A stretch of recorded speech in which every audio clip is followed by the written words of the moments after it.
What is up, guys? EJO here, back with another clip. In this one we're gonna do an engine bay detail on my 30-year-old Volvo 740.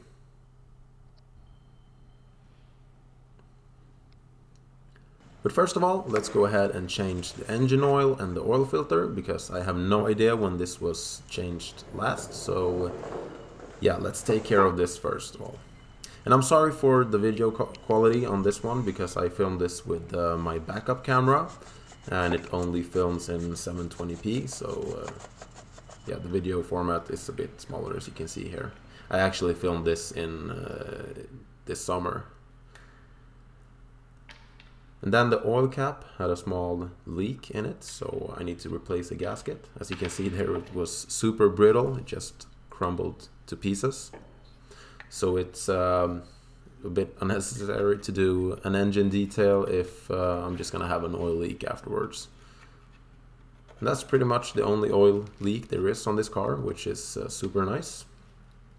It's a very simple fix, as you can see.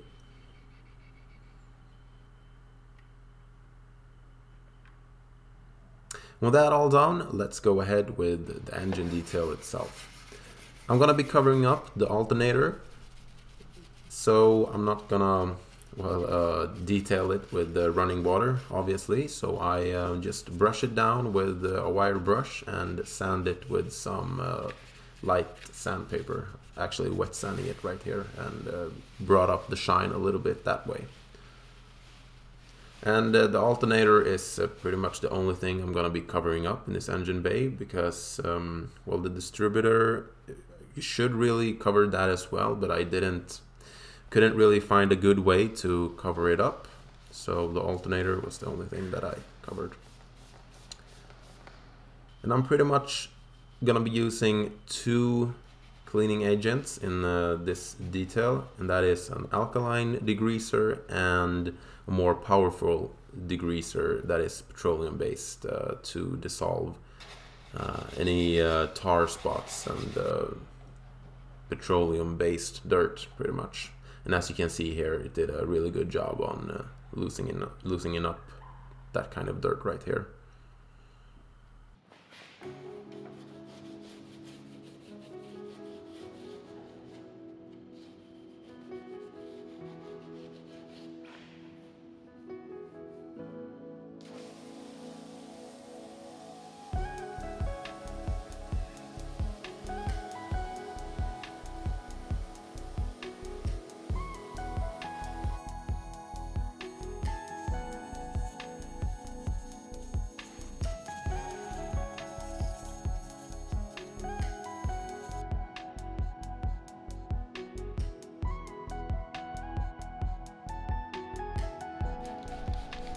And the alkaline degreaser does a really good job if you have organic based dirt, the kind you saw there on the side of the fenders and in the front of the engine compartments.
And I'm working in sections to avoid anything drying up on the surface.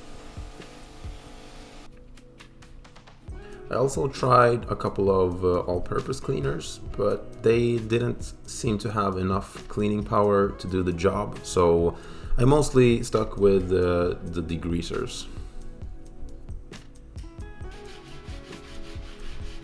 And here for the valve cover, I switched to the more powerful degreaser because I had a lot of caked on old oil stains on there. And I also use a stiffer brush.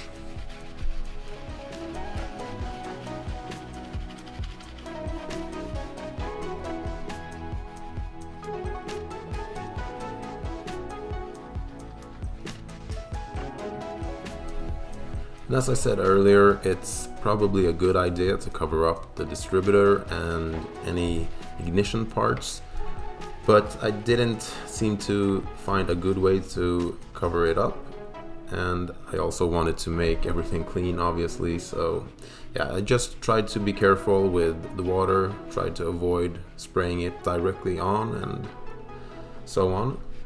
But it managed to do pretty well anyways. Had no problems afterwards, as you will see.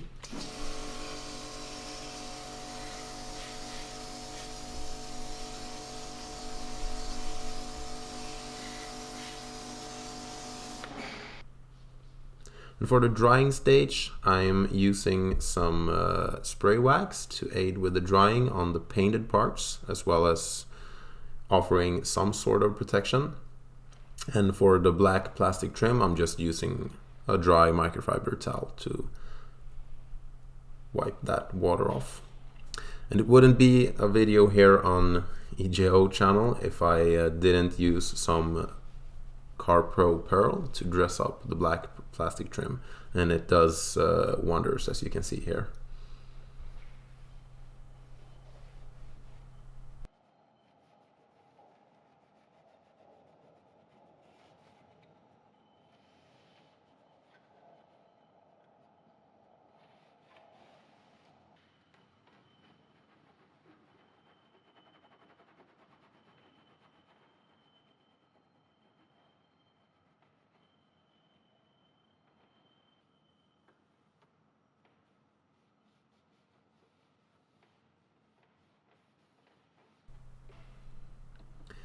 And I spray some contact cleaner on some wires and electrical connectors.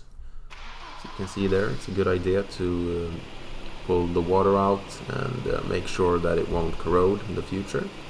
And as you can see, the engine started right up, no problems there, so that's always positive. And it looks pretty good as it is right now, but I have a couple of rusty brackets, as you can see here, so I want to take care of those as well. And I'm also going to be changing out the air filter, so let's go ahead and remove the air filter box.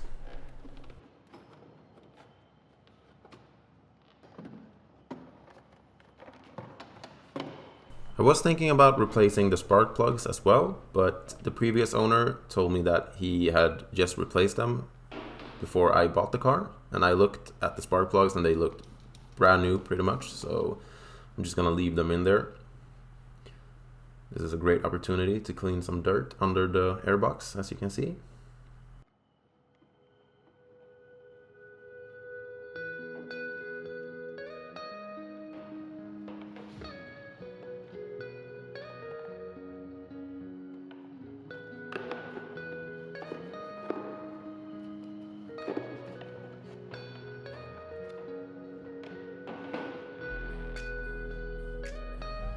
It's also a great opportunity to clean the parts of the airbox that I couldn't access while it was in the car.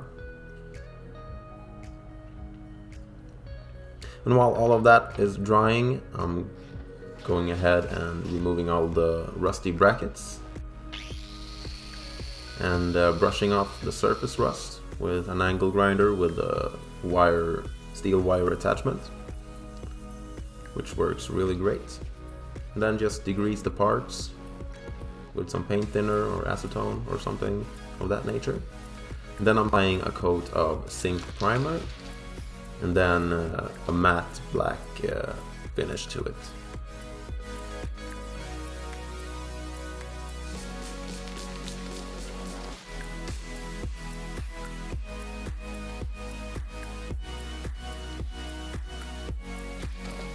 Looks a lot better than it did before, that's for sure.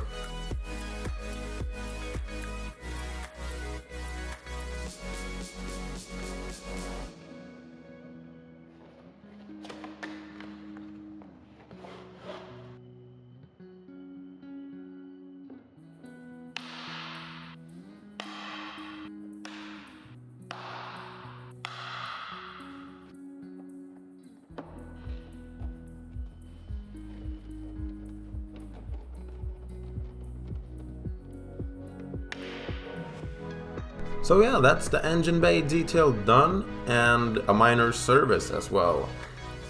As you can see, it looks a lot better. It's far from perfect. It's a 30-year-old engine bay after all, but yeah, I'm pretty much happy with the results.